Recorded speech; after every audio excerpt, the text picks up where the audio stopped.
8일 목요일 새벽 기도를 시작하겠습니다. 하나님 아버지 감사합니다. 오늘도 이 아침에 기도로 하루를 시작하게 하시니 감사합니다. 하나님, 우리는 연약하여 응답 안에서조차 길을 잃고 영적인 올무와 우상에 쉽게 넘어집니다.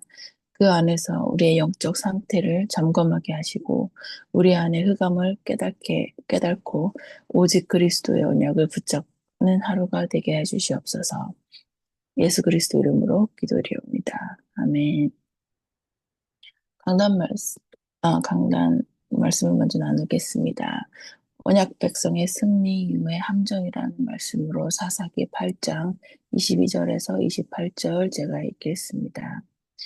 때에 이스라엘 사람들이 기드온에게 이르되 당신의 우리를 미디안의 손에서 구원하셨으니 당신과 당신의 아들과 당신의 손자가 우리를 다스리소서. 기드온이 그들에게 이르되 내가 너희를 다스리지 아니하겠고 나의 아들도 너희를 다스리지 아니할 것이요 여호와께서 너희를 다스리시리라. 기드온이 또 그들에게 이르되 내가 너희에게 한 일을 청구하오니 너희는 각기 탈취한 귀고리를 내게 줄지니라 하니 그 대적은 이스마엘 사람이므로 금 귀고리가 있었습니다. 우리가 대답하되 우리가 즐거이 드리리이다 하고 옷을 펴고 각기 탈취한 귀고리를 그 가운데 던지니 기드온의 청한 바 금 귀고리 중수가 금 1,700세겔이요 그 외에 또 세 달 형상의 장식과 패물과 미디안 왕들이 입었던 자색 의복과 그 약대 목에 둘렀던 사슬이 있었더라. 기드온이 그 금으로 에봇 하나를 만들어서 자기의 성읍 오브라에 두었더니 온 이스라엘이 그것을 음란하게 위함으로 그것이 기드온과 그 집의 올무가 되니라. 미디안이 이스라엘 자손 앞에 복종하여 다시는 그 머리를 들지 못하였으므로 기드온의 사는 날 동안 40년에 그 땅이 태평하였더라. 네. 응답의 결과보다 중요한 것이 영적 상태입니다. 응답을 받고 승리 이후에 영적 분별력이 있어야 합니다. 우리는 오직 그리스도를 붙잡아야 합니다. 하나님은 기드온과 300용사를 통해 미디안의 대군을 꺾으셨습니다. 이는 인간적인 전략이 아닌 전적인 하나님의 역사였습니다.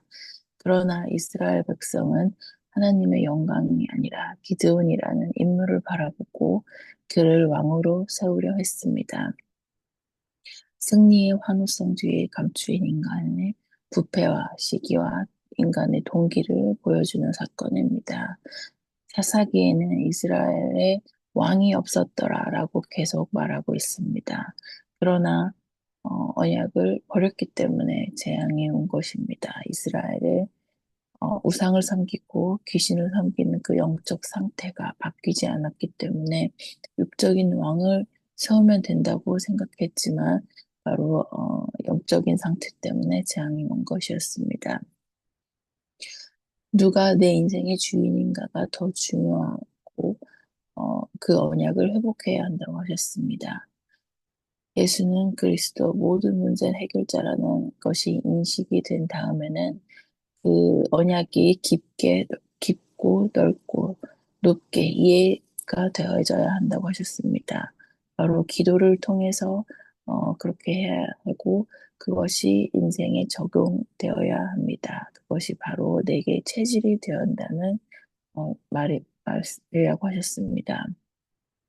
그리스도가 나의 주인이 되어야 합니다. 응답을 받았을 때 우리는 가장 위험한 영적 상태에 놓일 수 있습니다. 오늘 기드온의 모습을 통해서 성공 이후의 신앙이 얼마나 중요한지를 확인해야 합니다.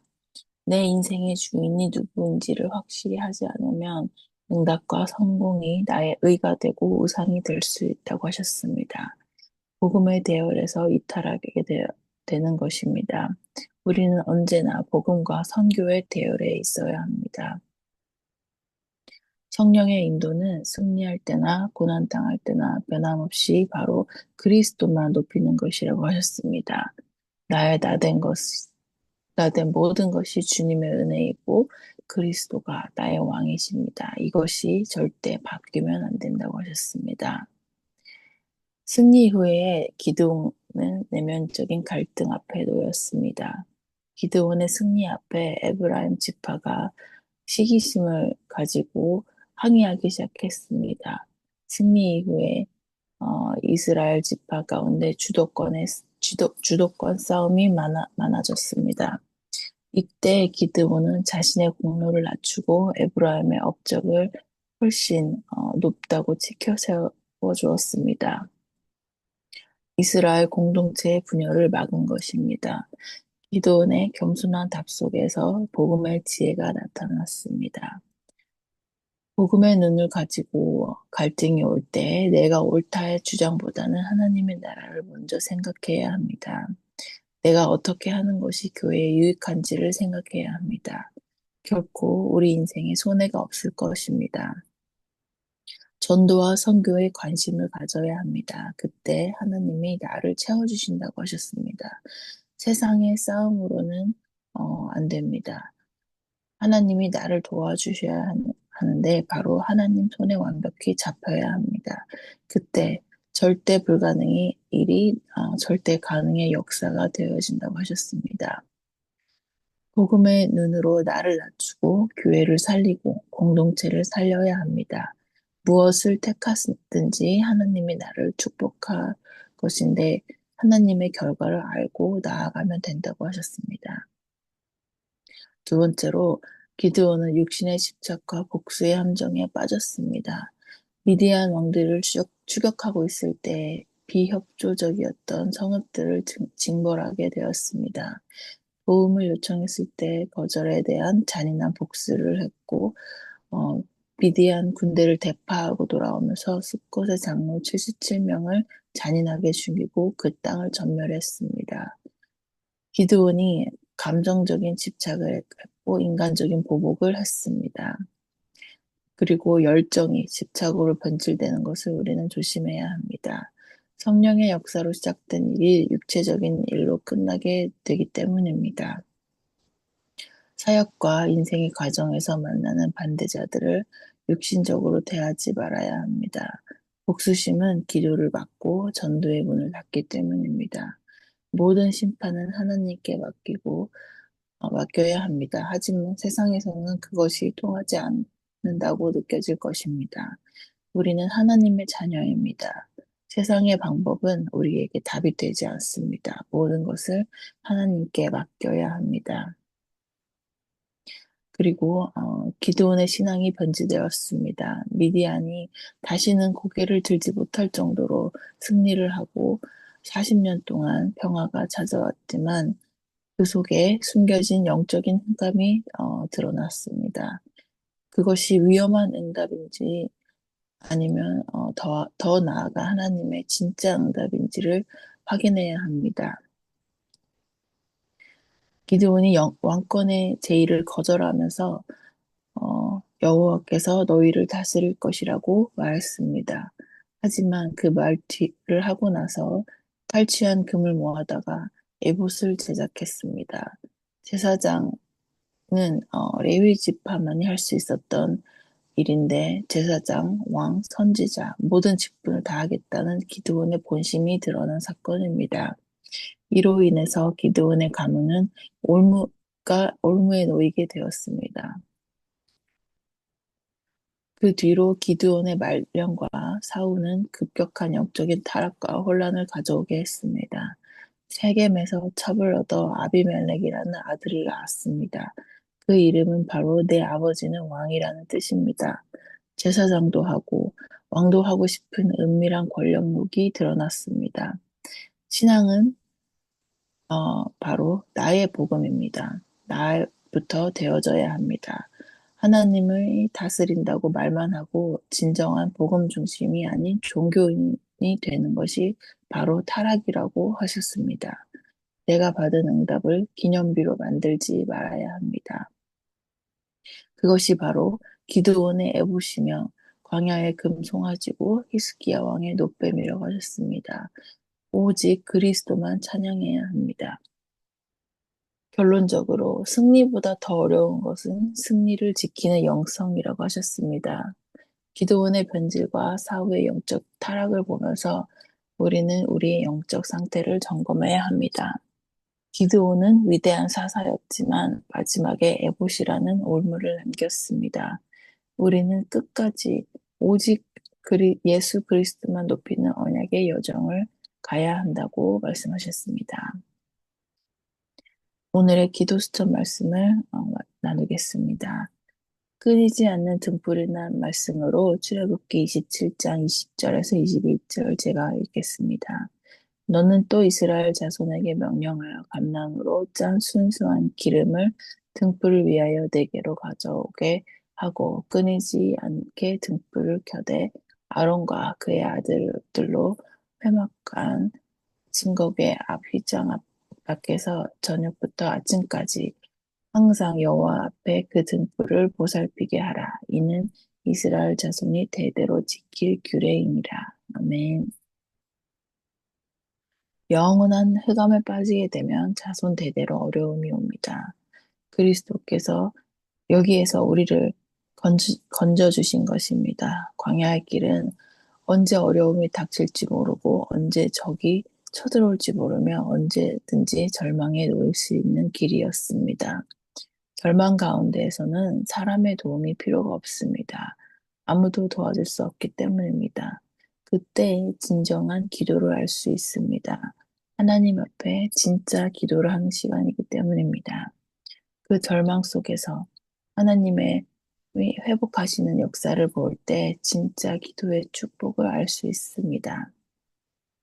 요한복음 1장에 그리스도께서 빛으로 오셨다고 하셨습니다.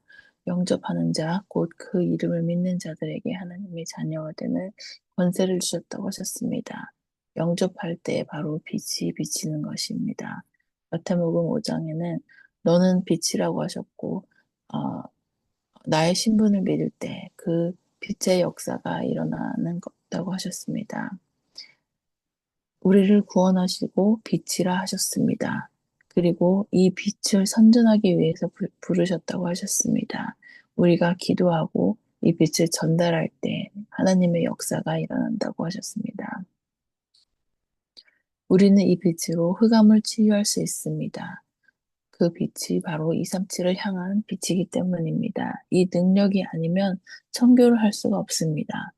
이 빛은 바로 창세기 1장에 나온 창조의 빛이며 이사야 60장에 나온 영광의 빛, 일어나 빛을 발하라고 말씀하신 그 빛입니다. 이미 여호와의 영광이 내게 임하여 있습니다.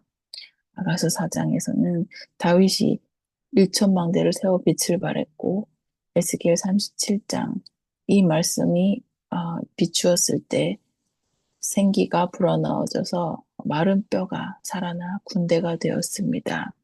완전히 절방 가운데에 있는 우리를 군대로 씌웠습니다.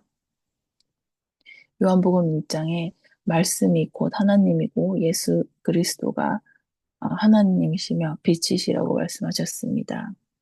이것이 선교이며 237을 살리는 빛입니다.